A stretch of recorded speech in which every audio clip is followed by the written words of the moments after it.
I'm really in love with this idea, and it feels like it's just gonna flow out of me.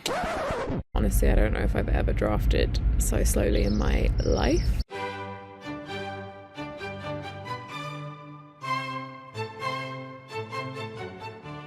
I honestly believe that the best time in video making history, for me at least, was when everybody was making them on webcams.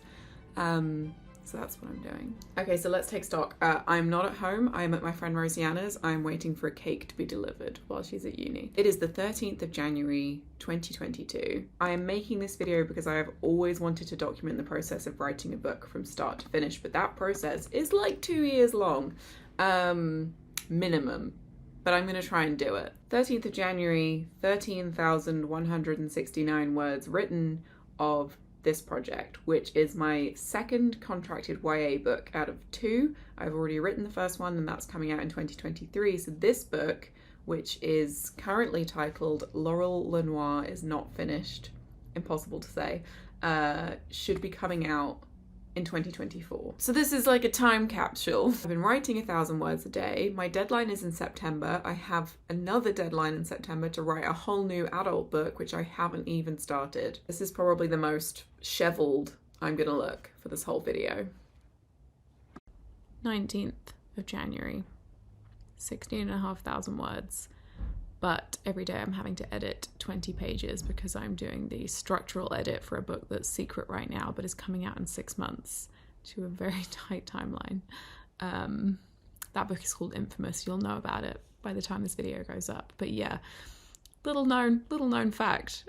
Most authors, if they're bringing out, you know, a book a year or whatever, are having to work on multiple projects at once. And right now I'm working on 3. These aren't Christmas decorations, they're winter decorations. You can decorate for the season all year round. I didn't get much sleep last night because at about 10 p.m. I came up with an entirely new book idea. Like, instead of the book I've been writing for the past 3 weeks, I came up with something else that I would rather write and that feels like a more natural progression on from Gwen and Art Are Not in Love. My agent likes the idea. Obviously now it has to go to my editors in the US and the UK to see what they think. I'm really in love with this idea, and it feels like it's just gonna flow out of me. So that was meant to be fingers crossed, so I just panicked and did a peace sign. I'm just really hoping that they say yes. One editor has said yes. The other hasn't replied yet, so we wait. But we're 50% of the way there. While we wait, we edit, supposedly. I'm 67 pages through a 220-page manuscript, and my deadline is in 2 weeks. We have approval. It is Sunday the 13th of February. I got approval actually on Monday. But there's just been a lot going on. I had 5 major book emails that day. So, yeah, but that's exciting. And I've written the first, I don't know, 2,000 words. 4,000 words. 15,000 words. I've hit 20,000 words, but honestly, I don't know if I've ever drafted so slowly in my life. I've been editing my adult stuff because I have a book coming out in 4 months. So that's one of the reasons, but yeah, I just feel stuck in a massive rut right now. Slow going. We're in the bath because we're in the middle of an unprecedented heat wave.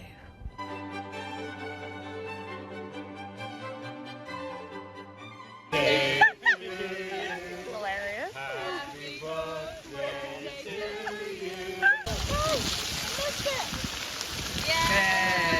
I'm on a working holiday in Italy.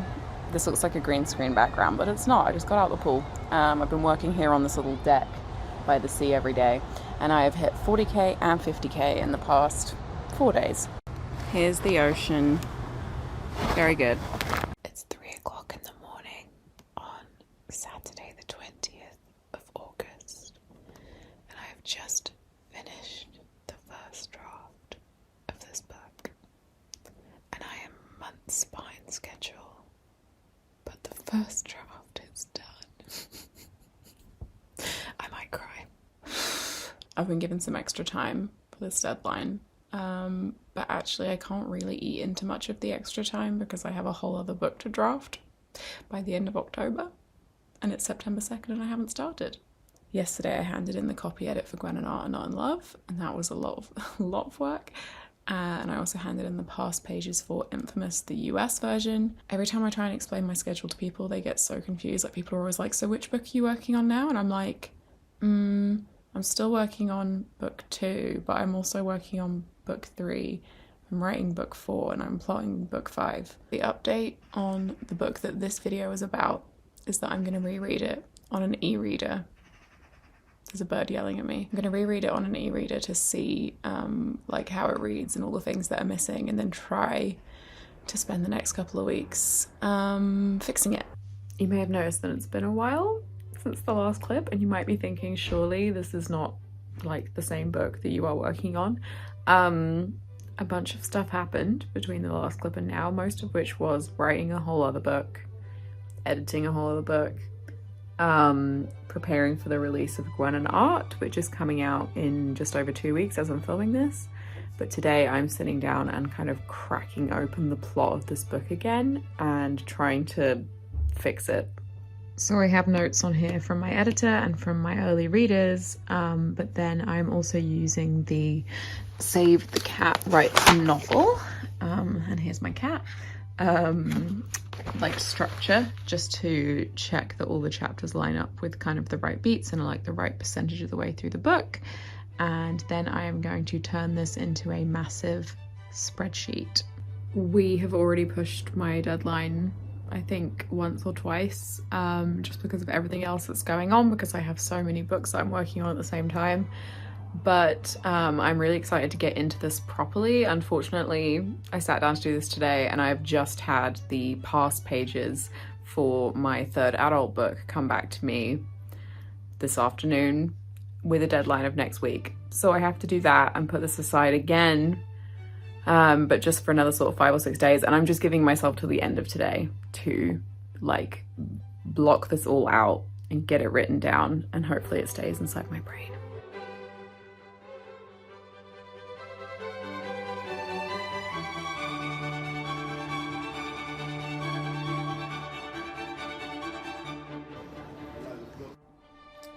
It is July 18th at 9 a.m. I was working on this book until 3:30, and then now I get up again. I keep telling my editor that I will hand this in, and then it takes longer than expected because I am completely creatively burnt out. I have been working on my other book, which now comes out in 2 days, for the past couple of months, and also doing all the Gwen and Art release and promo stuff. I went on tour. I was basically away for a whole month. I'm away for most of this month. And I bought a flat. I bought a flat in that time. My first ever flat. So it's been a lot, but I think I'm going to finish my structural edit today. This is the most overdue I've ever been on an edit. I feel terrible about it. The longest it's ever taken. This book is way out of my comfort zone. I've cried so many times. Anyway, cheers. Time to finish this beast.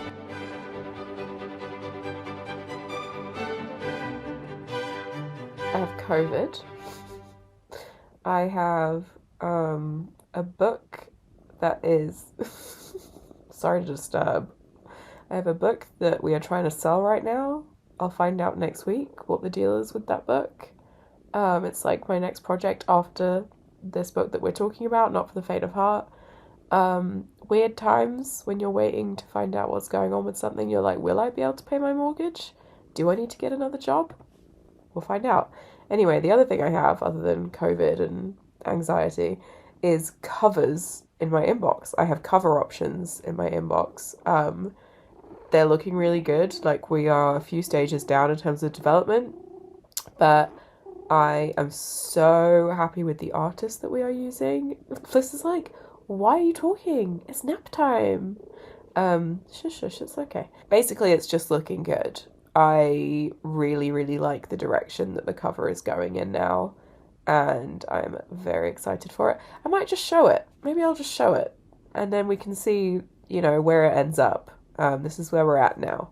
and I think it looks very cute. It's funny looking back at these clips because I'm like, I should be showing the glamorous side of being an author of this process, but there hasn't been a glamorous side of this process yet, because almost all of being an author and writing books is sitting by yourself, tapping away on your keyboard in your bed or on your sofa. Like, that is 99% of the process. And hopefully, as time goes on, we'll get to see more exciting parts of the process. But yeah, it's not glamorous. The glamorous thing is that we've bought a flat, and I wouldn't have been able to do that without these books. So that's why I'm in this bed, the bed of a French boy king. Okay, so it's the 27th of November. I look deceptively perky. I had 4 hours sleep because my deadline was actually last week. Hey Fliss. But yeah, hello. I was very behind because I found a bunch of new problems in the book. This was for the line edits. You're just supposed to be, You're just supposed to be making changes on a line level at that point. That's not what happened. I had to fix a lot of, what is wrong with you? I had to fix a lot of plot stuff. Because this is like a kind of, it's not an epic fantasy book, but it's like an adventure fantasy book. And I have realized that is not easy for me. It does not come easy to me to write something like this. So it's been hard, but it has now been handed in. I'm very excited to get some sleep tonight. Gwen and I Are Not in Love comes out in the US tomorrow, so I've been doing promo stuff for that today. What else has happened? Fliss, I won an award, which was nice. I won the Books in My Bag award for young adult fiction. The cover for this book got revealed at Yalk, and there was a man playing the lute, and it was one of the most surreal experiences of my life. Come on! Okay, this is like very weird. I thought I'm having an out-of-body experience. 3, 2, 1. So yes, now we have a cover. It is out there. And yeah, those are the updates. There is one more update. I realized that in the last clip I said, I'm trying to sell a new project. We'll see what happens. What happened was a 10-house auction, which is wild. And it sold in a really good deal to an amazing publisher. And I'm very excited about it. And I don't know when I'm putting this video up, so I don't know if I can talk about it. But if I can talk about it, it's like my first adult fantasy novel, and it's got a non-binary protagonist, and it's dark academia. And I'm so excited. It's so ridiculous. And like, all of this happened while I had COVID. So I couldn't even have emotions about it while there was a 10-house auction going on for my book. Wild times.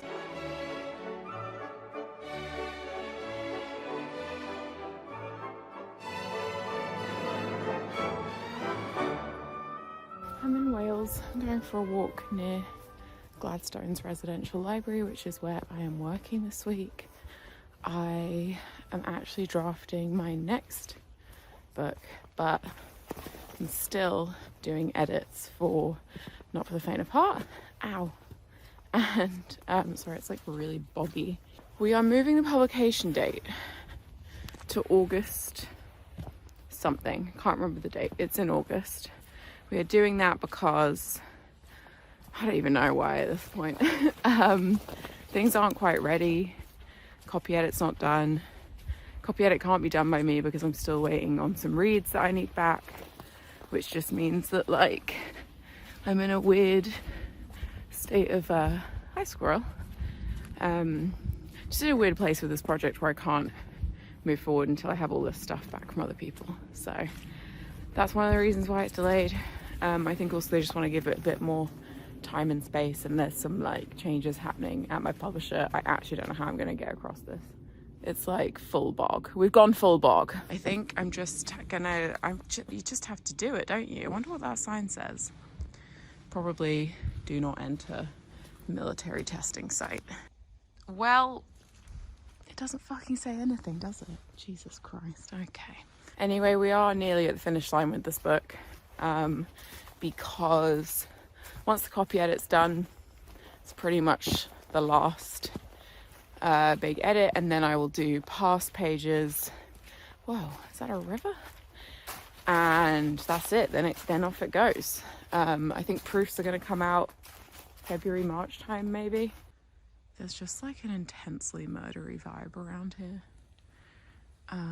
So a smart place to be completely by yourself, miles away from anyone. It's past pages time. This is the final step. So I've had it printed. My publisher printed and sent me the manuscript. So I have all 380-ish pages of it just sitting here in front of me, and I'm going through looking for last errors and fixes and trying not to make too many changes, because you're not really supposed to make that many changes at this stage. And I'm very bad for that, and I'm sorry in advance to my publisher. So this is due next week. I will have it finished by Friday. I'm also in the middle of a drafting crunch for The Unmagical Life of Briar Jones, which we announced last week, but it's not quite finished. So yeah, forgot to say that I did also get a mastectomy at the beginning of the year on Jan 29th. So there was a little bit of a break in getting work done while I was dealing with this. Every time I want to use my webcam to record something, I have to restart my computer because it just does not work. And I got one of those like scam emails the other day in my little junk mail that was like, we've been spying on you and we know the naughty stuff you do online, and we've got video split screen, and one side is your webcam of you jerking off and the other side is the naughty weird shit that you're into. And I wanted to reply and just be like, how did you get around the error message? How did you get past the video file corrupting as soon as you pressed record? Like, I will send $1,000 in cryptocurrency to your anonymous wallet. I just want to know how to use my webcam. Thank you. Anyway, the point is, past pages are done, and then I immediately got incredibly sick and had a really bad cold for like 6 days. And today I am finally well enough to be sitting upright again, and I am about to have a Zoom meeting with someone from the art team at Bloomsbury to talk about the illustration that's going to go at the front of the book. I have drawn a sketch of it, which maybe I will show here, and then they're going to brief an illustrator and turn it into something better than that. We are live on NetGalley, and proofs have also gone out.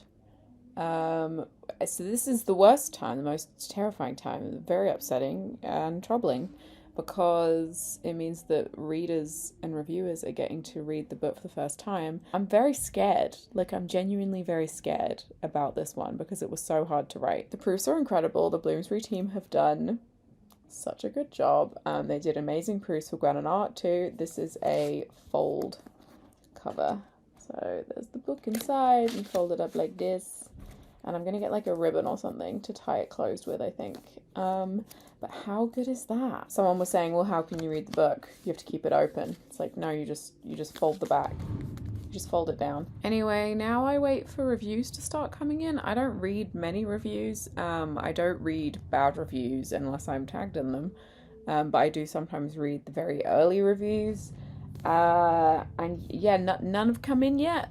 So you just sit and wait to see if you've written words in order to create sentences, or if you have just tricked a reputable publisher into publishing garbage. And honestly, you just really have to hope that the first review that comes in isn't like the most soul-crushing thing you've ever seen, because, like, let's be honest, you probably see the first review. So yeah, I'm scared. It is May, which means we are 3 months out from publication day. Wait, May, June, July. Yep, 3 months. Some early reviews have come in.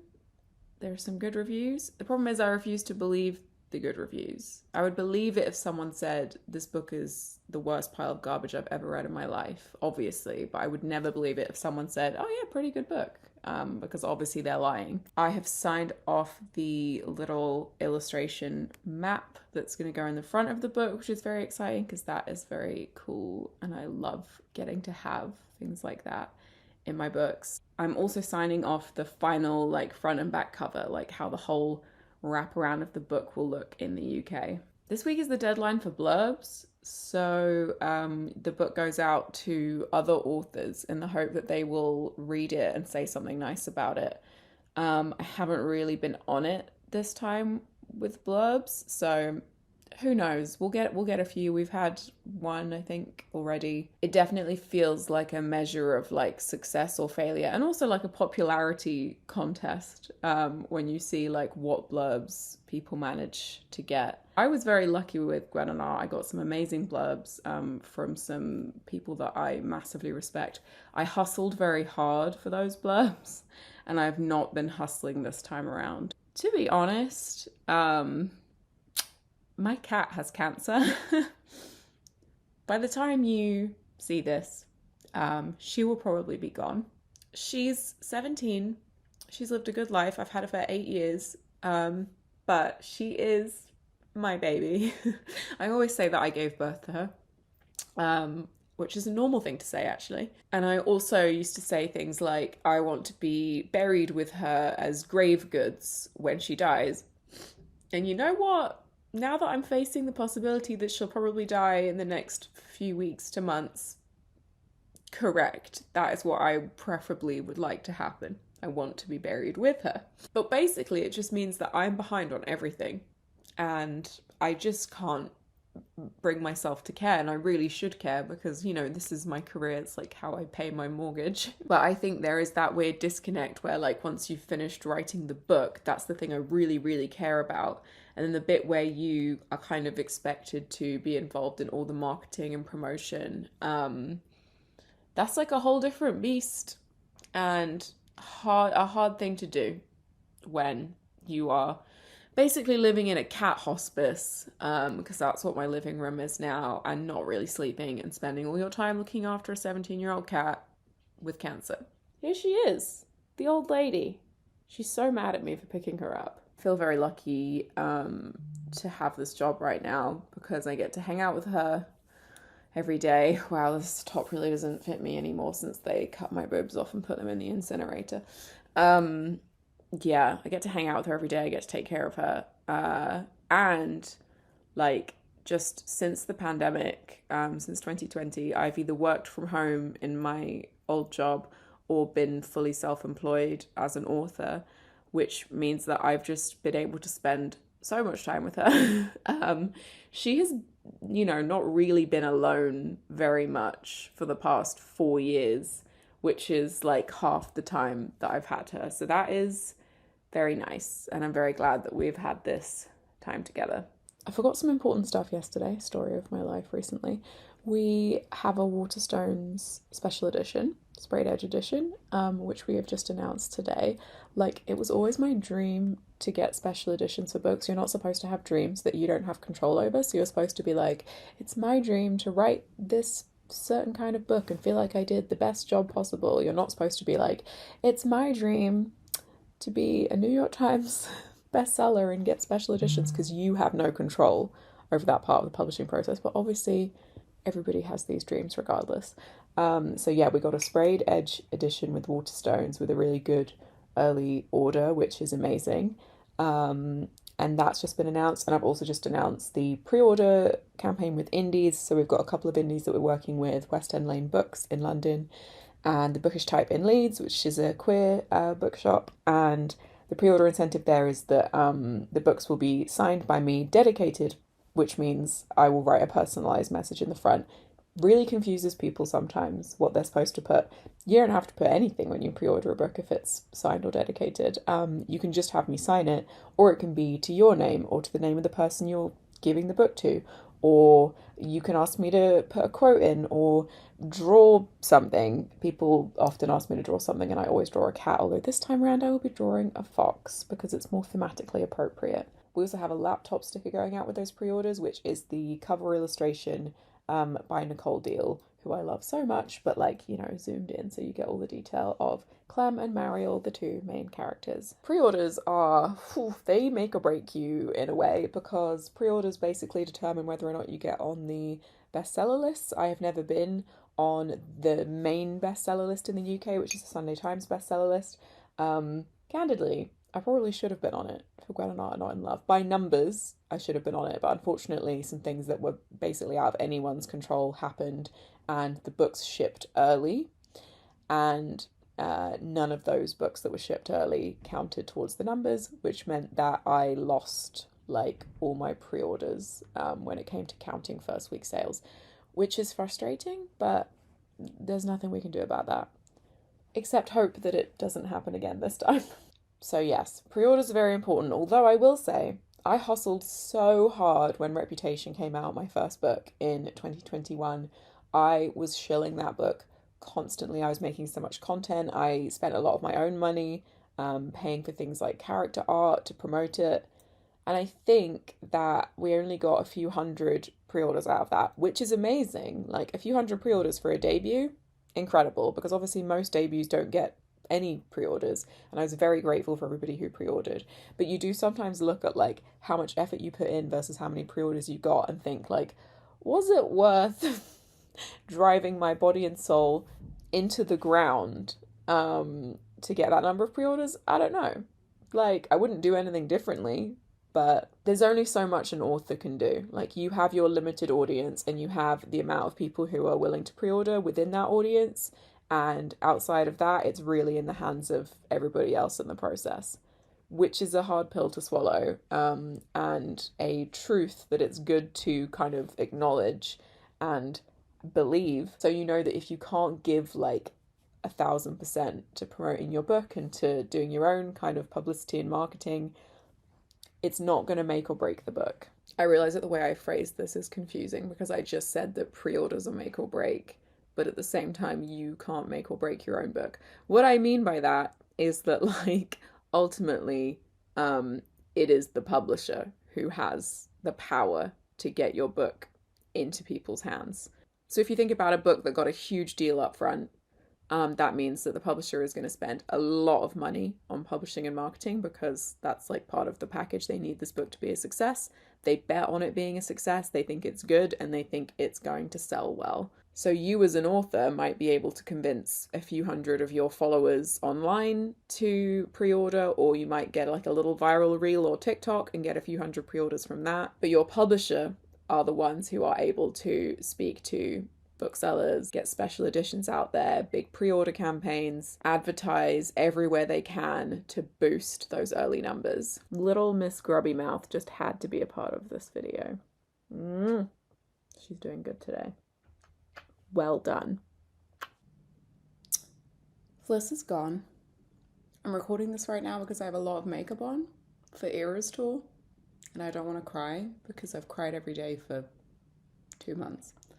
I haven't really been able to do much work.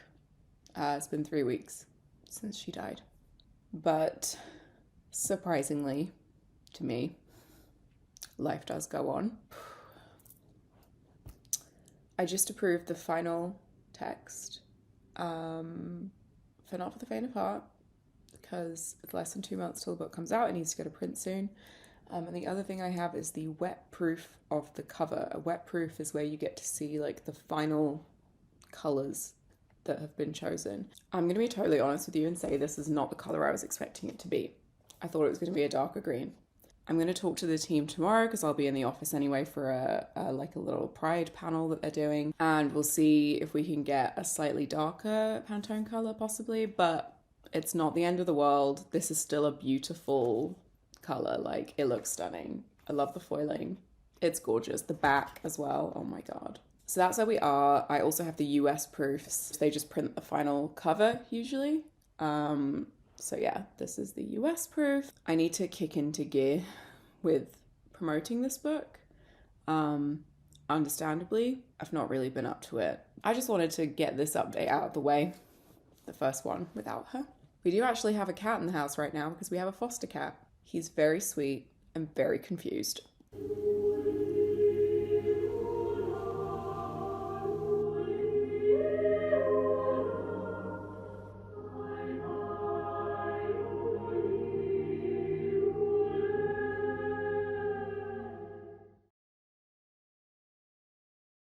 I just saw some art for a special edition and I screamed. It's so good. It's like a month till this book comes out now. And I was like, at some point glamorous things will start happening. Tour is basically all booked. I'll be away for a week and then I've got a couple of like little extra dates. The launch event is sorted. It's going to be after like Waterstone's Book Fest. Everything's approved basically. I went into the office and chose the Pantone color, the green, for the cover. I don't know, man. Stuff's happening. But here I still am on the sofa. Just a different sofa from where we started. It's actually 1 month today until the book comes out and I'm having a very bad time. It's absolutely classic to feel like shit 1 month before your book comes out. Like, I think only the most like mentally robust genius in the world wouldn't be freaking out right now. So I know it's normal, but there have just been a couple of things that have made me feel terrible. And I am meant to be documenting this process, and it wouldn't be honest of me to not include this part. So today I accidentally saw my Goodreads rating. Bad, very bad. Authors, do not go there. The rating itself is not very bad. It's just that seeing it at all was bad for my brain. I didn't read any of the reviews, but yeah. Number 2 is that I was reviewing the jacket for the US version of the book, which comes out in November, and all the blurbs on it were for Gwen and Art, and we hadn't put any of the Not for the Faint of Heart blurbs on there. There are Not for the Faint of Heart blurbs, and they will probably be going on that jacket now because I chatted to my editor about it and they didn't know about these blurbs. This is the thing, like sometimes the communication between the US and the UK, I think things have been done and they haven't been done, and I don't realise that like I need to step in or my agent needs to step in. Anyway, it will be fixed. But I think there was just something about seeing all these blurbs being praised for my previous book that made me freak out about this book not being good enough, even though I do have blurbs from amazing people for this book as well. I hustled very hard for my blurbs for Gwen and Art. I put a lot of time and effort in. I was sliding into a lot of inboxes. It was terrifying and embarrassing at times, but it worked. And I did not do that this time, and I'm lucky that I have some amazing, talented author friends and colleagues who gave me blurbs without me having to like chase. But there is still a huge difference between like when the author really puts tons of time and effort in to getting as many blurbs as possible and when the author does not have time to do that. It's just another thing to throw on the pile of like feeling bad about myself that because my cat was dying, I did not have the time and effort to like hustle as hard as I did for Gwen and Art. The third thing is that I go on tour next month and we just don't have all of the information ready, and I need to announce my tour like now because a month is not very much notice, and that makes me freak out that no one will be able to come because it's only a month's notice. Lots of the events still don't have event pages, like places where you can buy tickets, etc., like that have all the info. So some of that is out of my control and I'm chasing it as much as I can, but it is still very stressful because normally I would like to have a tour announced 6 weeks in advance, 2 months in advance. And instead it feels like I'm going to be asking people to show up for me very last minute. Basically, I'm just feeling bad about myself, feeling bad about this book. I'm on my period, which doesn't help. 1 month before publication is just a bad time, okay? It just is. You know what did cheer me up though and make me laugh is that I watched that clip back. It looks like I'm pointing to like my uterus when I say I'm on my period. I have a hot water bottle, but you can't see it in the frame. So it looks like I'm just like, and my period. Okay, anyway, back to sulking now. I started getting tagged last week in pictures of final copies, which means that final copies are out in the world. Normally the author is supposed to get them first. I've reached the point of authordom where it doesn't really upset me when things like this happen because, you know, this is my sixth book, my fifth novel. It's okay if other people held the book first because I'll probably get to hold it like tomorrow or in a couple of days. Actually, tomorrow I'm going to Cardiff for my last Gwen and Art event before Not for the Faint of Heart comes out. And then my events after that are all for Not for the Faint of Heart tour. So exciting. I'm also going to an award ceremony this week and in August for Gwen and Art, because Gwen and Art is eligible for a lot of awards that are happening this year rather than last year. It's all very confusing. It just means you have to talk a lot about a book that came out a long time ago because it's been over a year since Gwen and Art came out, and it's been 4 years since I started writing it. I feel like I should make a note of saying that I have calmed down considerably since last week about this book coming out, and have basically just made my peace with everything I was freaking out about, because there's nothing you can do at this point except try and enjoy the ride. I am in a hotel in Cardiff because I have an event at Waterstones tonight for the Children's Book Festival here, and I just filmed a whole unboxing of the final copy of Not for the Faint of Heart, because it came in the post just as I was leaving, so I just slipped it in my suitcase. And I think all the audio has been lost because my laptop hates me. Here it is. A stunner. Literally just thought, I don't even know what to say, to be honest. It's such a weird thing. I mean, you've seen this process now. It's been 2.5 years or something since I started writing this, and now it's finally a physical, sexy book. I have just been to the Bloomsbury offices to sign and dedicate a bunch of pre-orders and draw little pictures in them, and to the person who requested a drawing of a horse, I am so sorry. I swear I'm usually good at drawing horses. This was my worst horse ever, and I wish I'd taken a picture of it. It was upsetting. Its neck was thick. It is Monday today, and the launch is on Wednesday. It's the after party for Bookfest, which is held at Waterstones Piccadilly, and I don't really know what to expect. And today I just said to my publishing team, like, what am I supposed to be doing? Am I giving a speech? Am I doing a signing? The answer is probably yes to both of those things. So I need to mentally prepare for that. There's all different kinds of launch party, and normally mine are private launches where it's just like me and friends and some kind of influencers and people who work in books. But this time around it's a public launch, which means that people can buy tickets to come and see me, which means that, like, when I write a speech, I have to be thinking about the fact that I'll be talking directly to readers at the event. So yeah, it's going to be a little bit different this time. But I'm excited. To be honest, I'm very tired. I'm having a chronic fatigue flare-up. Luckily, it's very mild, and my chronic fatigue is very mild compared to some people's. So it just means it feels like I'm doing everything at the end of a bad illness. Like, my body is exhausted. I feel like I have a bit of a fever, even though I don't. I get chest pain. I don't know. It's not pleasant, and it feels like anything I do that requires effort, mostly mental effort, to be honest, not even necessarily physical effort, just like sets me back a bit and makes me feel bad. So that's not the best going into a book release, but it is to be expected. And I just have to take it a little bit easy. I'm just gonna film everything. When they said they were bringing trees, this is I'm so happy. Ruining the beautiful display. That's the one I got on camera.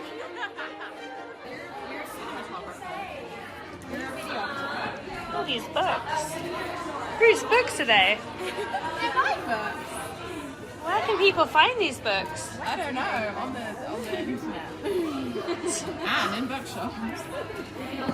Wow, what about this specific edition? This is the Waterstones Straight Edge Nice. Limited Edition. Thank you. You can stop filming. No. I've been given a job. Oh, I need to get a lavender as well. Oh yeah, we They're on the table. Yeah. we kept them from doing. We're gonna let you. The event was so cute. The team did an amazing job, and they hired trees. And the food was great, and I also got this little publication gift from my agent. Isn't it cute? I'm very happy, but I'm very tired because we did a Q&A and then I signed, and it just means that I'm like on and talking to people and sort of like, you know, very engaged and doing stuff for like, you know, quite a big chunk of time. And that's just what events are. And I find them very exhausting, but very fun. So yeah, it was cool. I'm in the Bloomsbury office again today to actually do a different signing, but I thought I'd show you the room because it's so nice. And I'm also redoing a couple of personalised Not for the Faint of Heart, so it is relevant. Gorgeous, stunning. Look at this desk. Look at the little men. That's what I'm signing. It's actually a secret, but maybe it won't be a secret by the time this video comes out. But look how gorgeous it is in here. Oh, stunning. I'm kind of having a weird week, to be honest. Hello, this is Lex from the future, here to fill you in on what was going on this week. I did film some clips here, but I kept rambling and crying, and the world didn't need to see that.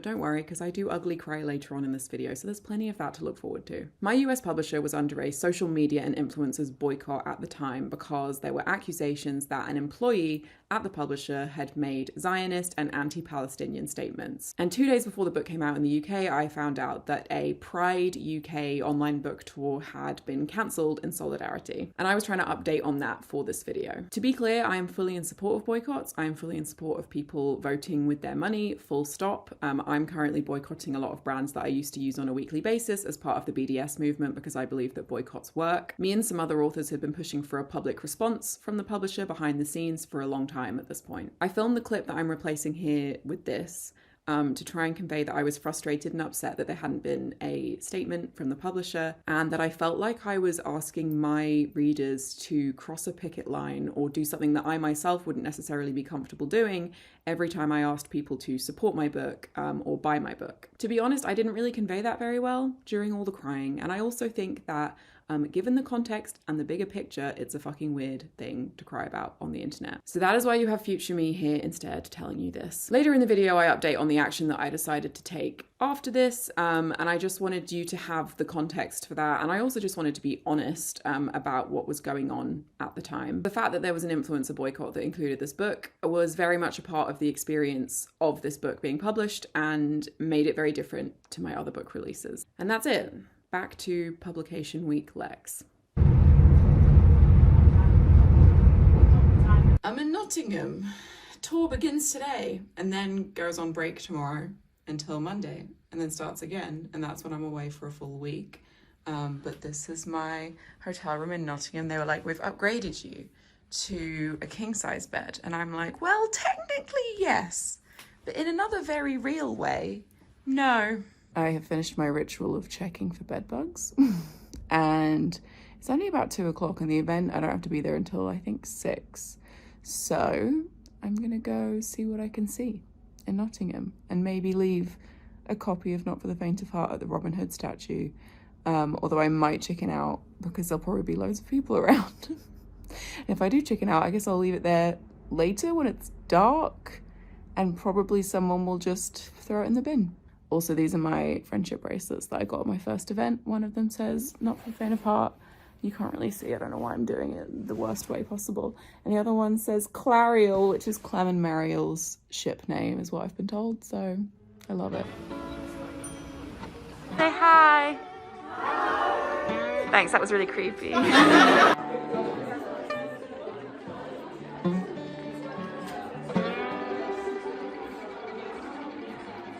Guys, it's publication day. And my plan is to get on a train and then go see Taylor Swift for my friend's birthday. So not really much going on in the way of like publication day plans. And in the past, I would have found that really kind of anticlimactic and weird. But the thing is, like, we had the launch last week. Obviously, I had my event last night in Nottingham. Next week is tour. I'm going to do some celebrating tomorrow and on Saturday.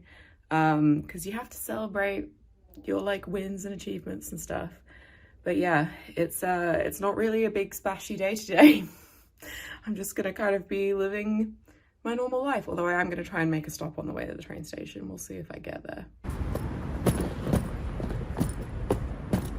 Just embarrassing myself at the Robin Hood statue. I'm gonna leave this here as a free book for anyone who wants it.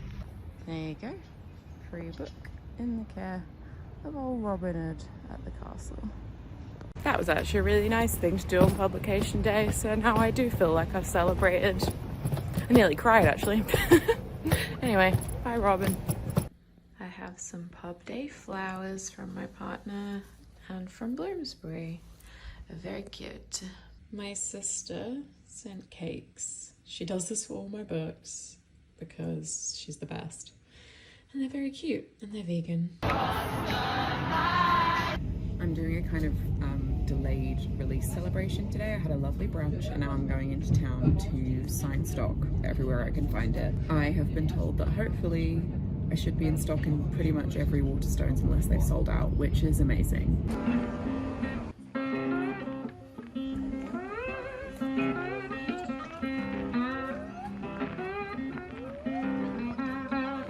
I actually used to live in central London behind King's Cross Station, and so whenever I was going anywhere I would walk because it was only a half-hour walk into Soho.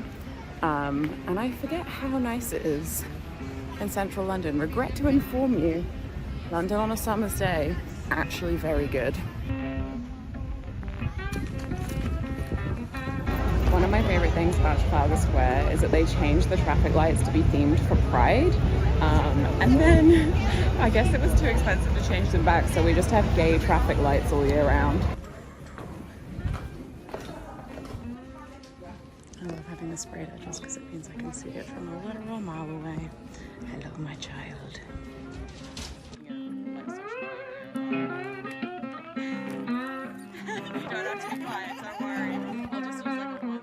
second clip. I just did all of the YA and I just came down and found the entire gang here in regular fiction too.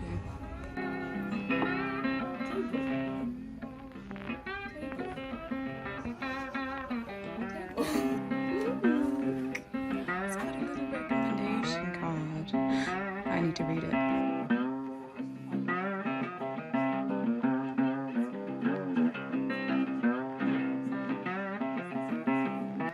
We've tried to film this 3 times. We're trying to naturally cheers our drinks. Okay. And just like a robot, cheers.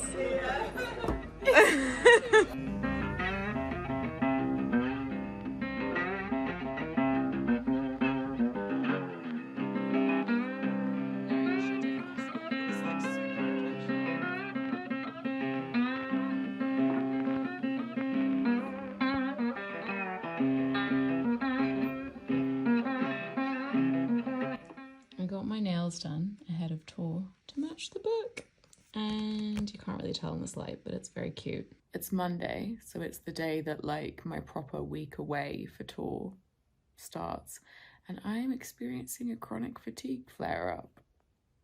I was meant to pack last night, but I was so tired, and so this morning I've been packing, but it has been a struggle. I think the flare-up is literally because I'm stressed about tour, which is super helpful and counterintuitive. I think after this week I'm gonna need to sleep for about 3 years.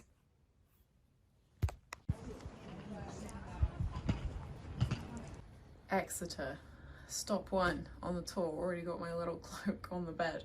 I wanted to go for a swim because there's a pool here. But first of all, they charge you a tenner, which like, fine, I'm not paying for this hotel, my publisher is paying because that's usually how it works when you're on tour, so I can just do a tenner. But the pool was also full and they couldn't let me in because it was at max capacity because it's quite a small pool. You know when you're like, I think everyone does this, I know what I'm trying to do, go to a pool at like 4 p.m. on a Monday at a hotel, but like what is everybody else doing at 4 p.m. in the pool? Why are they here? I don't think I'll get to go in, to be honest, because my train tomorrow morning for Newcastle, 7-hour trip to Newcastle tomorrow, is very early, and the pool shuts at like 9:30, and I doubt I'll be done with my event by then.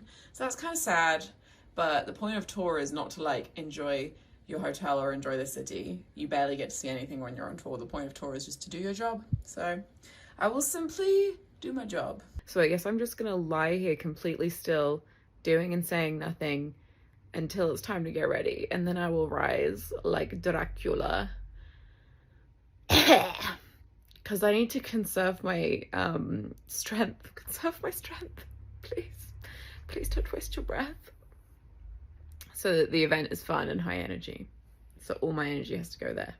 I just did Exeter and that was really cute. I think it was probably about 25 people, which to me is like a good sized event. I always worry no one's gonna come. Like that is always the big fear. That has never happened. Occasionally there were, I think one time we had about 12 to 15 people, because the event was free. If you haven't paid for a ticket, you're much more likely to drop out, obviously, because like, what do you lose? But the audience was amazing. I always try and have quite a chill vibe at my events. I don't want everyone to be like feeling really like silent and tense when I start talking. So I try and make it as chill as possible because we're all just a bunch of friends hanging out, you know? My God, I'm trying to parasocial Taylor Swift you. We're just friends. Buy my books. Anyway, it's like 9:30 and I'm gonna go to bed now because I have to get up at 6:30 to make my way to Newcastle.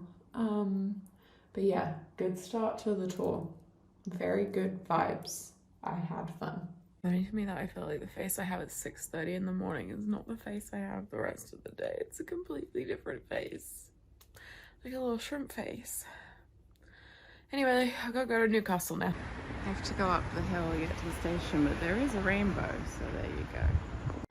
Oh, cheeky. Wow. Nice. Floor 0. Made it to Newcastle, and my hotel room and the toilet won't stop flushing. And in the hotel I just left in Exeter, as I left, the toilet wouldn't flush. So there's some kind of curse that has been laid upon me vis-a-vis flushing. This hotel room has your bed for sleeping in and then your bed for putting your stuff on. I love a stuffed bed. That is luxury to me. I have like never in my life done things like face masks on tour before events. Because really nobody cares what my face looks like. The point of the event is just to hang out and have fun and chat. But I saw some fancy authors doing this, like doing little face masks and like pampering themselves when they're on tour, because obviously when you're really, really successful, it's like you're a celebrity and you like want to invest in looking your best when lots of people are going to take pictures of you. And I was like, I can do the cheap version of that. I could just buy like basic face masks and give myself time to kind of relax after train journeys and prepare for events by doing a little face mask moment in the hotel. And so that's what I've been doing this week. I've been doing little face masks, and I wish I had a bath, but I haven't had baths in either of these hotel rooms. I'm really not a shower person. I only shower when I'm away. And I do love a shower, but I wish I was soaking in a bath right now with this beautiful face. The guy came to fix the toilet and he just smacked the button really hard and it fixed, and that was quite embarrassing. And he was just like, if it happens again, just punch it real hard. I was like, okay, thanks. And now he thinks I'm a toilet idiot, which is the worst kind of idiot you can be. Also, I have to say, that 7-hour train journey was completely fine. I did some writing, I finished reading Frankenstein. I was reading my friend Vanessa's book, which is amazing. And otherwise I was just like looking out the window. I think as I get older, my capacity for just like sitting in myself is getting better. I don't need to be constantly distracted, but like I can be like, oh, okay, now I will do this for a while. And I also think that time just passes faster. A couple of years ago, I was waiting for a flight that got delayed about 8 hours, and it was a 2-hour flight. And I found that completely fine. I don't know how, but I was just sitting there for like 8 hours, scrolled on my phone a bit, maybe did a little bit of reading, and managed to just pass the 8 hours. I don't know what's happening to me, honestly, because generally I would say someone who loves to be distracted and needs constant distraction, but I guess maybe I'm growing up, I don't know. I think one of the funny things about tour is that if you see me just before an event, dead behind the eyes, barely speaking, conserving the energy, and then if you see me at the event, the energy is different. Hi! Wow, that worked really badly. This gym only fits like one person at a time, and you need a special key to get to it, and there's an enormous TV. So I can do my run for the day.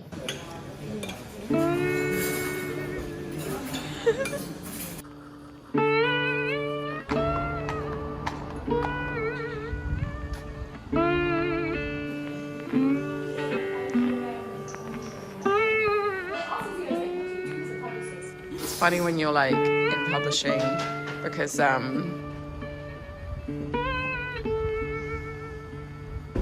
we have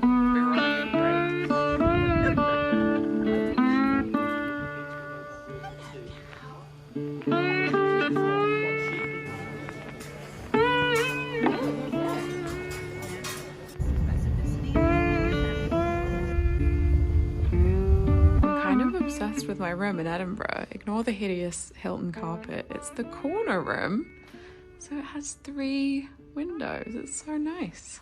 Our train was delayed, so I really wanted to relax and maybe go for a little Edinburgh wander, but instead I will be shoving some food down my gullet and fixing my hair and then heading back out. It's pretty cold in Edinburgh, so I've layered this big shapeless sad clown sack on top of this nice secondhand Koopel shirt. And the result is sort of giving depressed jester who's made to do a jig regardless. Yeah. I didn't manage to get rid of the flick. That's your update. Off to do the event now. Hi. Oh my god, that was so awkward. I loved it. Like, experience of being an author. So I'm like, I need to put dogs into it. The same amount, I would imagine.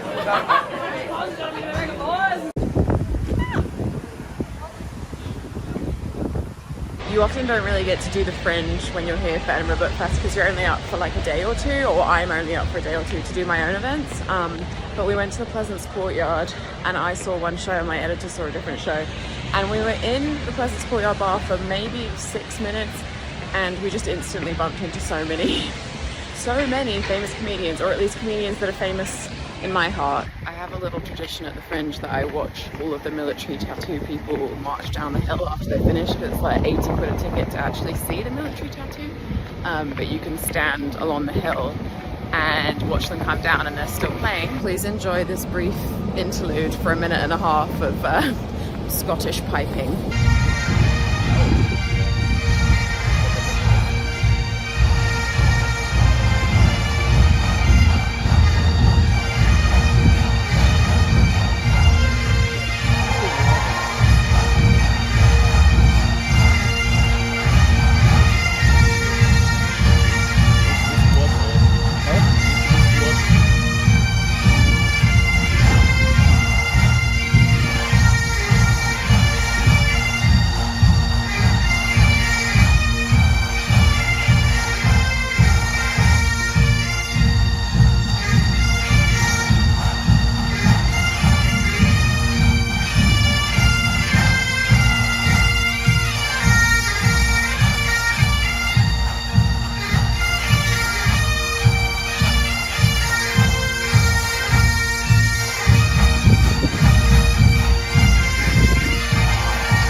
Anyway, the route that they have to go to get to their coaches is the same route that I have to walk to get to my hotel. And I was walking behind a drummer and he dropped his drumstick and he just couldn't pick it up, and he was doing lots of physical comedy trying to pick it up without ruining his drum. So in the end I picked up his drumstick and gave it to him and he was very grateful, and it was just like a sweet little Edinburgh Fringe moment that I find adorable because I'm a cheesy bitch. According to the itinerary, which is my god while I'm on tour, tomorrow I am busy from 11 a.m. until 8 p.m. because I have a schools panel, a signing, a drinks reception, then the YA prize awarding where someone will win the YA prize, probably not me, and then I have a signing at Waterstones. So it's gonna be a long day and I might try and see some more Fringe at the end of that day if I have strength left in my body. I was so smug about how nice this room was. That is how bright it is in here because the lights outside the hotel to like light it up and make it look fancy on the outside are literally right outside my window. Oh my fucking god. Great, so basically it's just gonna look like it's daylight coming in through the curtains all night. It's YA Book Prize Day. I had all these grand plans to like do face masks and stuff last night, but then because I went out to look at drummers, etc., I just like fell into bed about midnight.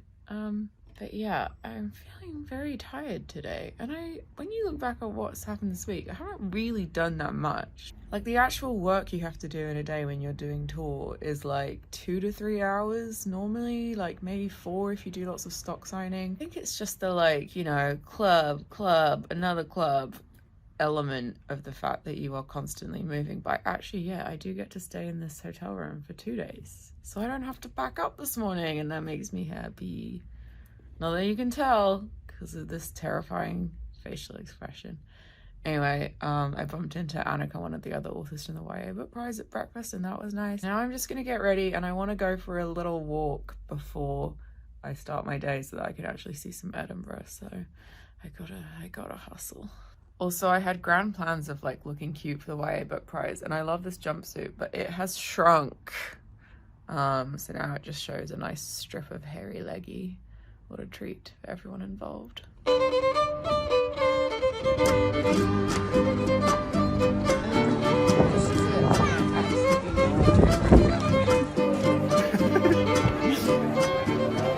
Authors! This is the little author backstage area with a ravaged buffet. I have eaten 2 bread rolls and perhaps I will eat another, but for now, some Earl Grey. I don't know if you can tell, I'm very tired. Pretend I'm not filming you. Pretend I'm not filming you, Ben. Candid. Oh, it's all gone so well.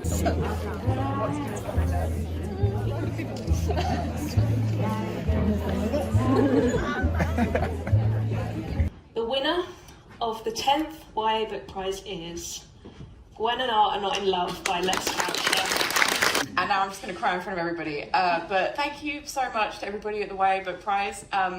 Thank you to my agent who was here filming me, which was terrible. Thank you to everybody at Bloomsbury. There's probably a lot of people that I'm supposed to thank and I'm just not remember. Thank you to all the other authors because I love you all. There's no one I'd rather do a 2-hour mixer drink with in my life. It was great. Well, I won the YA Book Prize. I had no idea that was going to happen. Sometimes you find out beforehand that you're gonna win or that you haven't won, and so I kind of assumed someone knew that they had won and I hadn't won. But no, it was kept like a very closely held secret, and when they announced it I freaked out, burst into tears. It's really weird because as Alice was about to announce who'd won, I suddenly felt incredibly emotional, but it was just because I'd spent the day hanging out with like lovely authors and getting to like chat with people who understand what this job is like. And it was just so nice, and I just like felt really proud of everyone there. I'm getting emotional again. I'm very tired. And so like I was just excited that someone there was going to win and it was going to be nice, and then it turned out to be me, so that was extra nice. I have an award. I'm not going to get it out of its box because it's sleeping. Yeah, big day. I was tired already. Like I was just so exhausted by the time we got to the prize, and then I just couldn't handle the emotion of everything. So yeah, this is huge. It's huge. It's like the big YA prize, and it is incredible to have won it, and it means so much to me. And I feel like I didn't really articulate that on stage because I was just freaking out and sort of quivering. Big day. Good day. I always life. I'm a failure. You're not a failure. I just think that having a big castle on a hill to orient yourself when you're in a city is a chef's kiss. I mean, like, he's making fun of himself, but I'm like, I'm really not in the headspace where I can think it's like funny that you went to eat. About the process of writing a book from start to finish.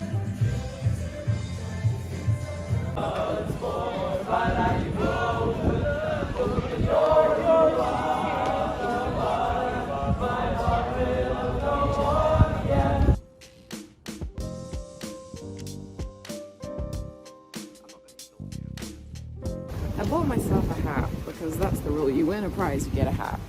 And now I'm heading to Book Lovers, which is, I think, the UK's first physical romance bookshop. And I think because they just opened, they might not have much stock of anything. I don't know if they'll have any stock of my book, but I just want to go see it while I'm here.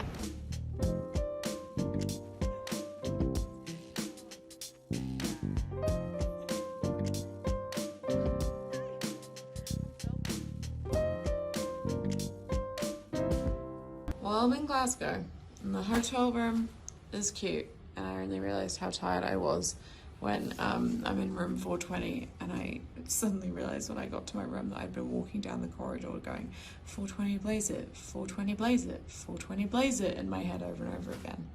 Once again, no bath, which is very sad, but this is really nice. Yay! I'm so tired. Can't believe I go home tomorrow. I think it's fair to say that the emotional come down from like being in Edinburgh, seeing lots of friends and my agent, winning the prize, etc., is in full flow, because normally in a new city I would want to go see things and do things, but I don't want to do anything. I just want to stay hiding in my lovely hotel room. So I had a shower, it was so good. I take back all my complaining about no bath, because it's a really good shower.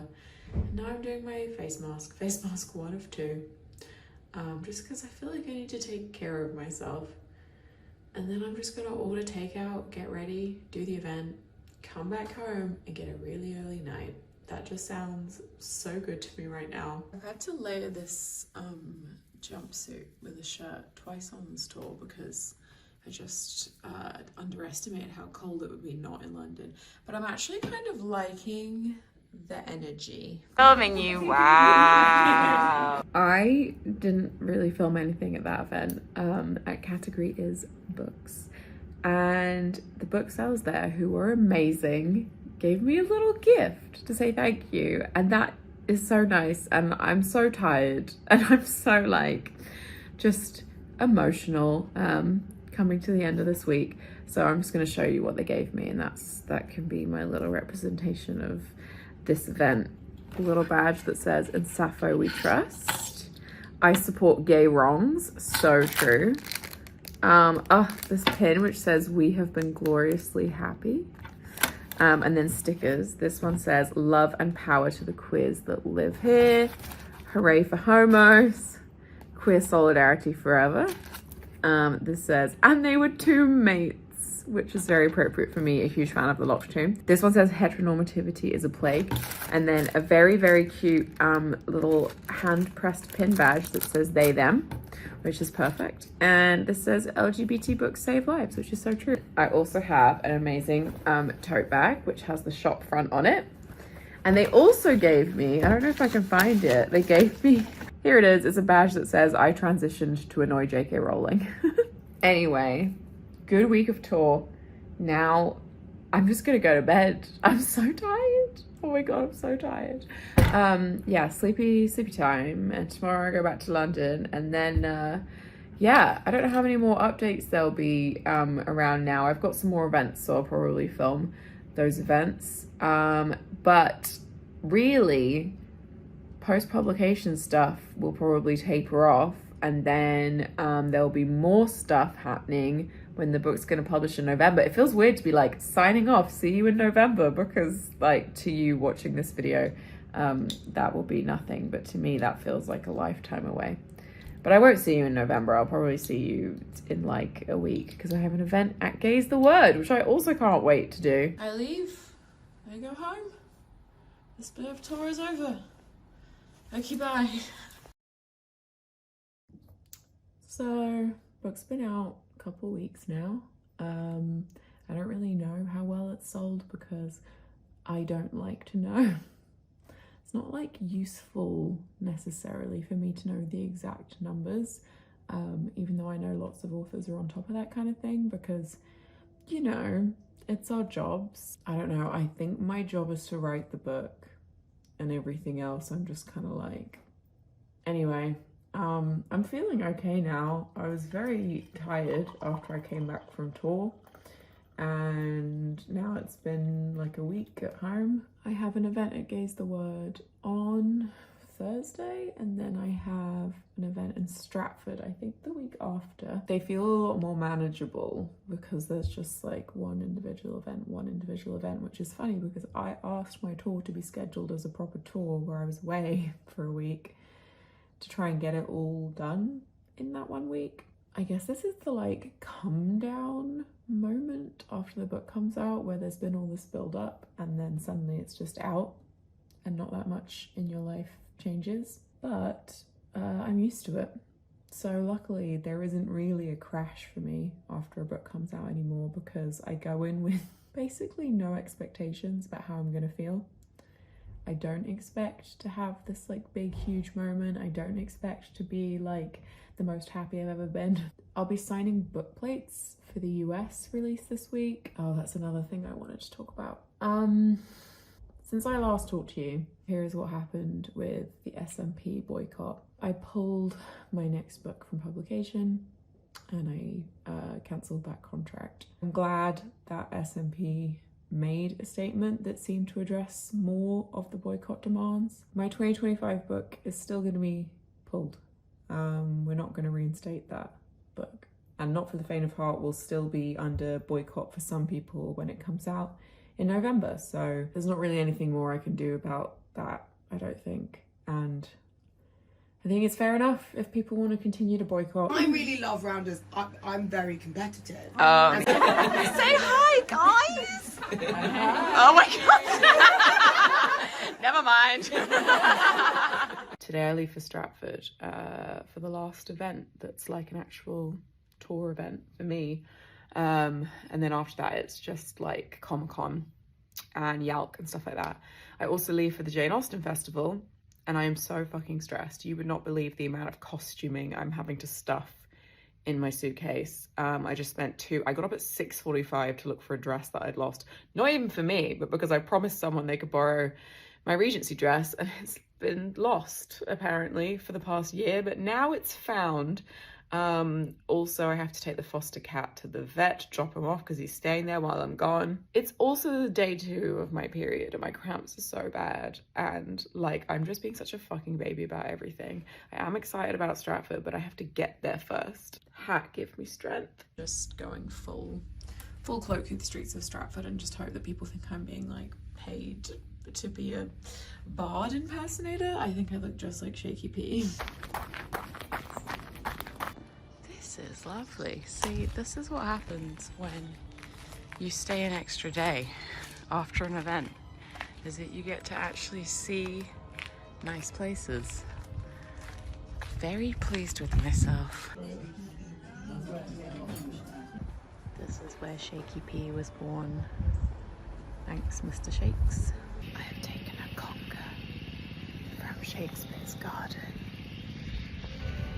And there's nothing he can do about it.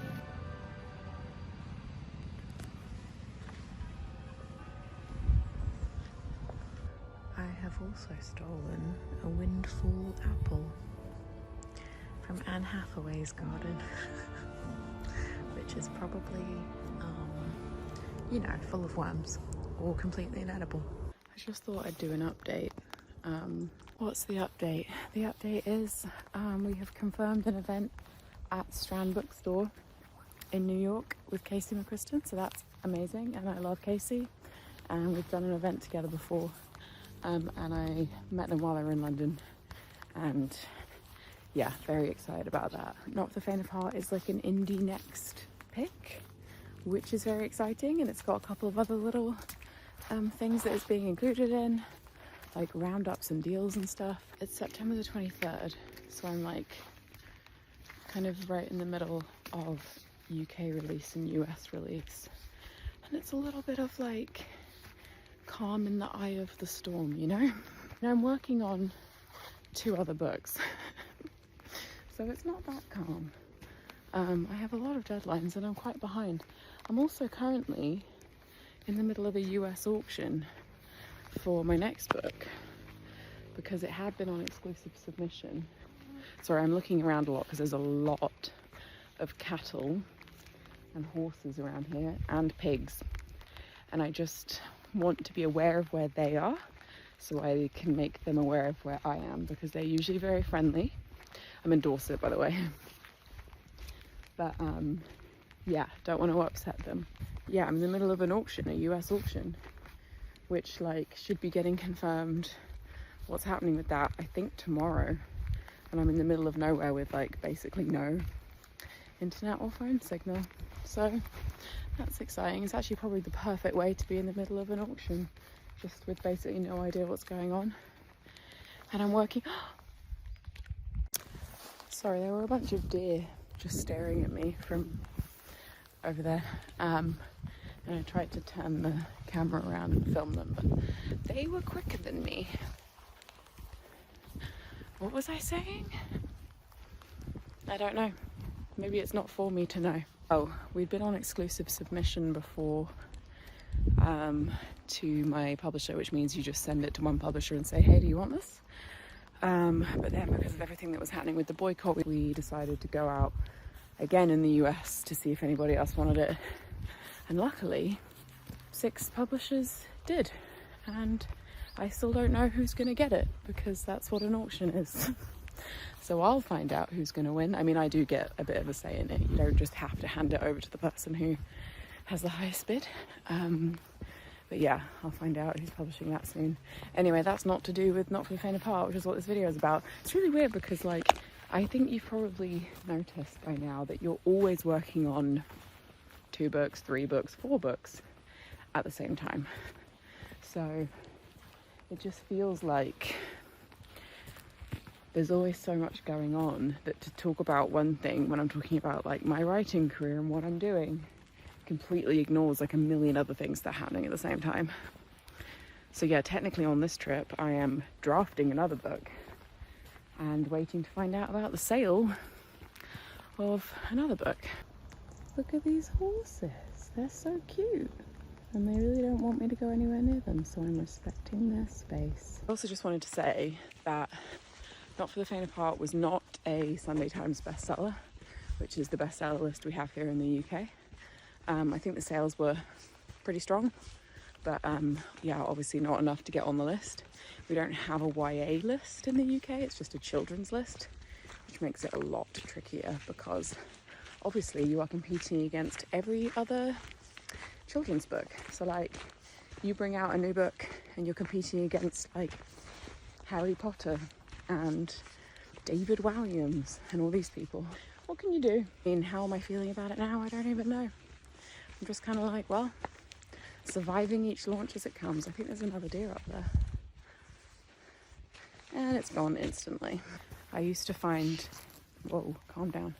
I used to find this post-release time really depressing and made me feel terrible about myself because, you know, you work so hard on a book and then it comes out and you just go, okay, it's out now. And if you're not a bestseller, then you're just like, are we good? Anyone like my book? And you're just reliant on people like tagging you in reviews and stuff. But yeah, it's a strange thing because I've done this a few times now. I just don't have the same emotional reaction anymore. Like, it doesn't absolutely flatten me like it used to. Now I'm gonna climb this hill and hopefully get back to the cottage before the sun sets in about 20 minutes. I just sort of broke down crying on my run because I mean, first of all, there is a rainbow over there. I don't know if you can see it on camera. There it is, there's a rainbow. And I was listening to the lark ascending. There's some horses back here, they're very nice. I was listening to the lark ascending, which is a beautiful piece of music. And just really enjoying being in the countryside with the rainbow. And just having a moment of being really proud of myself. Because we just sold Raya Jones in the US at auction for enough money that I could live off it frugally for like 6 years or something. And yeah, that's a really big deal. And I've been working really hard for the past 4 years, 5 years. And most people never get this payoff. It doesn't matter how hard you work, it's an incredibly difficult industry. And usually most people end up getting screwed over by it or just barely being able to survive. And I know how lucky I am that that's happened. Though I'm proud and I'm also grateful. And this video isn't even about my next book. But it just felt like I wanted to capture this moment with me and the rainbow and the horses and like, I don't know, I made it. I made it happen. The dream happened.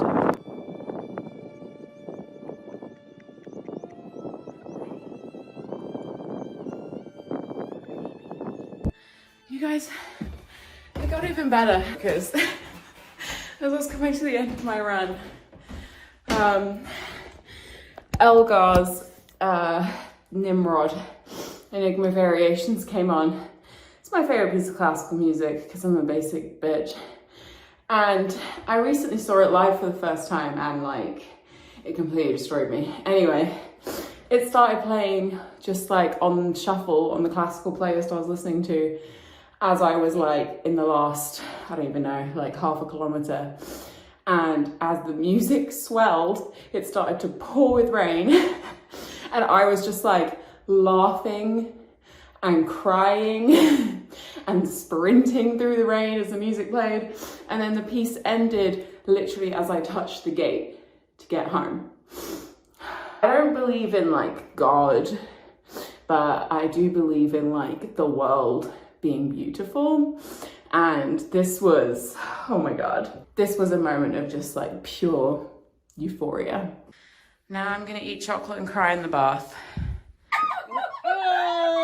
Hi, it is the 29th of October and I am dog sitting a lovely puppy. He's actually 8 months old now, I think, but he's still a puppy. I just wanted to give an update because, I mean, this video is still rolling along because we haven't reached US release date yet. I went to Comic-Con this past weekend and that was to promote Not for the Faint of Heart, and I probably should have filmed some stuff. I was in cosplay as Lestat from Interview with the Vampire the whole time. It's just a very intense place, Comic-Con, which is why I didn't film. Although I did bump into Neil Newbon, who does the voice of Astarion in Baldur's Gate 3, so that was amazing. And basically the main thing I wanted to achieve over the weekend, bumping into him in the hallway. And I did. Release of this book in the US has been weird. Basically, normally proofs would go out and I'd get tagged in loads of like early reviews and influencers would be posting their thoughts about the book. And the boycott has kind of maybe ended. It's a little bit unclear what's going on. I think it's now sort of up to each individual person to decide if they want to post about these books. It just means everything looks a bit different, and I don't really know what like the reception of this book is or will be in the US. Yeah, I don't know what the situation's going to be. These are my Lestat nails. I'm not used to having long nails, that's why I keep fiddling with them. I always say you'd have to be the most mentally robust person in the world to escape publishing unscathed. And guess what? I'm not. In general, my spirits are good. I'm working on exciting projects that I'm really enjoying writing. I'm getting to do a really fun event in New York with Casey McQuiston in a few weeks.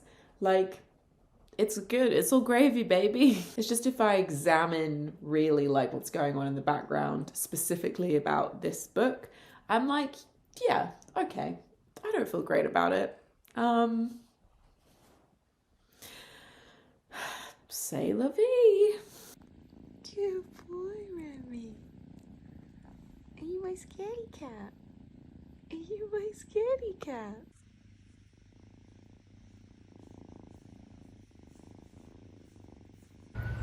We are in New York City.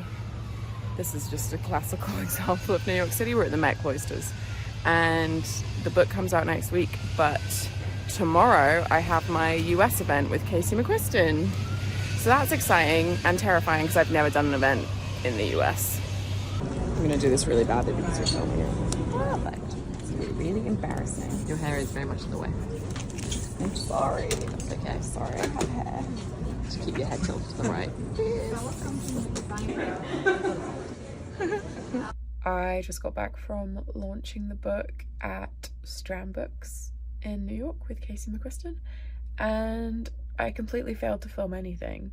I might try and scrounge some footage, or I'll just post some pictures here. But yeah, it was really good. I just did not know what to expect. Having an event in the US, it was my first event in the US. I've had events in France before as part of like festivals and stuff, but I haven't really done much stuff outside of the UK. And it was amazing. It was in the rare books room on the 3rd floor, which is a beautiful room full of like antiquarian books. And a lot of people came and everybody was really nice. So very successful, even if I forgot to film any of it. This is why I really came to New York City.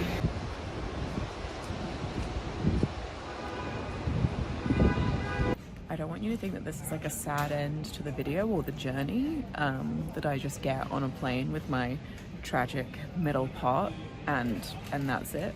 Because this week after the event in New York, I like cried with happiness multiple times. I cried in the New York Public Library gift shop, and I cried at the Morgan Library too. So just at libraries I was crying. And yeah, I was really happy. I am really happy. It's been really nice to get to launch this book properly.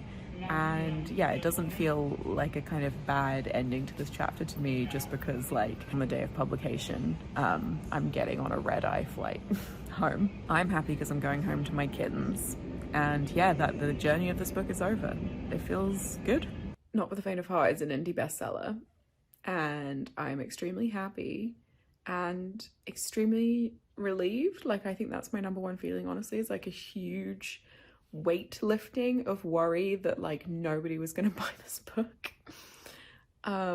Yeah, it feels really good. Sorry, the cats are screaming. They want to be fed their dinner for the 4th time today. They eat a lot of food.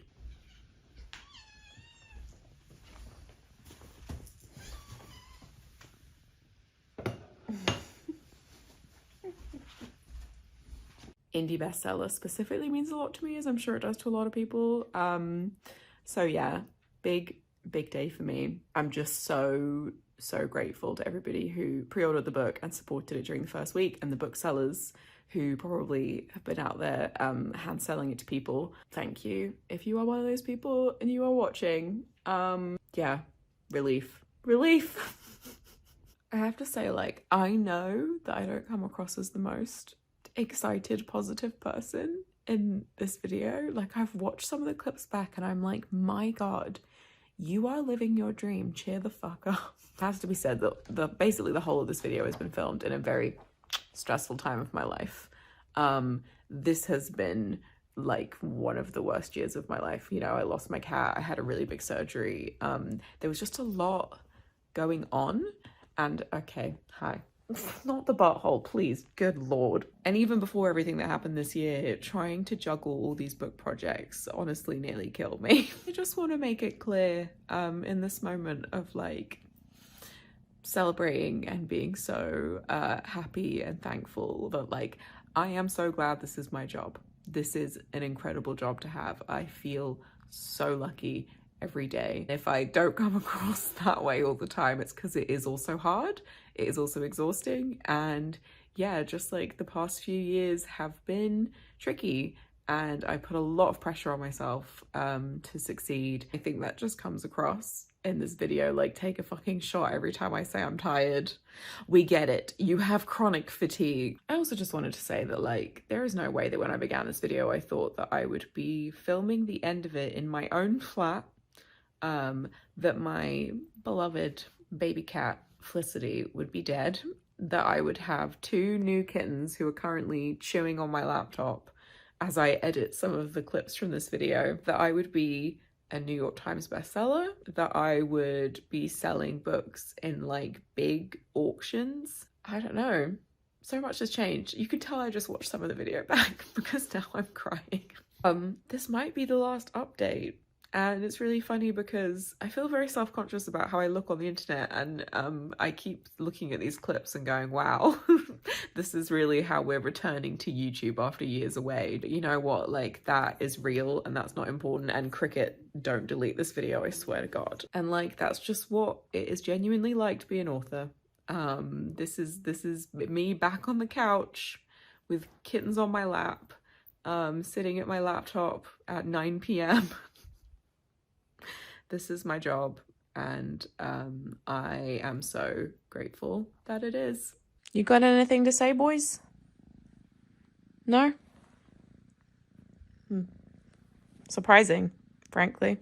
Okay, this is going to be the real last clip because it only felt right that I began on a low quality webcam and I want to end this on a low quality webcam. Today I found out that Not for the Faint of Heart is still on the indie bestseller list. It was number 5 last week and this week it's number 6, which is incredible. There's something about sticking around on a list that just like really makes it feel real for me, I think, because a lot of the time the book comes out, you're on the list the first week, and then you drop off into oblivion, which is completely normal because obviously the first week includes pre-orders. But yeah, it means a lot to see that we're still on the list this week at number 6. This video has encompassed so much of my experience as a full-time author. I've had so many books come out and I've been working on so many books during that time. Honestly, it could have been a video about every book, obviously not just this book, because when I started this video I think I only had 1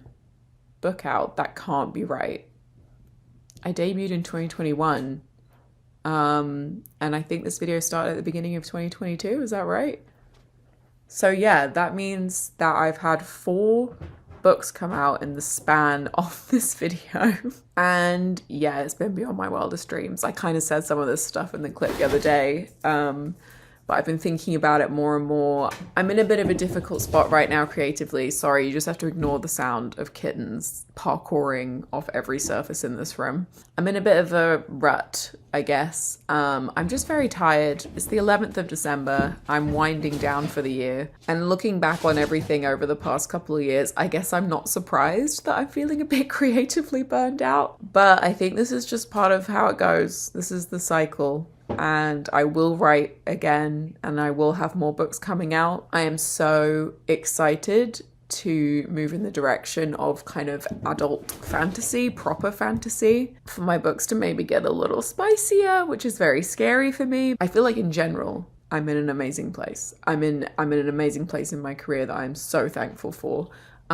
So it's okay if I'm having a little bit of an off month. I just wanted to say thank you to everybody watching this video. I imagine it's not going to get very many views because I've been away from YouTube for about 3 years and this is a little bit of a niche subject. Not that many people are that interested in the process of writing a book. I imagine it's not that exciting, to be honest. Exciting for me a lot of the time, but yeah, maybe not the most fascinating experience to watch. But thank you if you're watching this video. Thank you if you've supported my books in any way, because it is absolutely huge for me every time I see people tagging me in reviews, posting pictures of my book, sharing the stuff that I post, getting excited. Honestly, without that, I would have nothing. Cricket, do you want to be in the video? I don't think he does, but he's gonna have to be. Oh, okay, both of them are in the video. Cricket, okay. Cricket says thank you for paying for his fancy kitten food. Ah! Remy says thank you too, by kicking me. Oh my God, Remy. And I think that really is it. I think that's the end. That's how you write a best-selling book. I don't know if I would necessarily recommend the way I went about it in this video. And it was very, very hard. And I will always remember it as a very difficult book to write. But we got there in the end, didn't we? Yeah. Bye.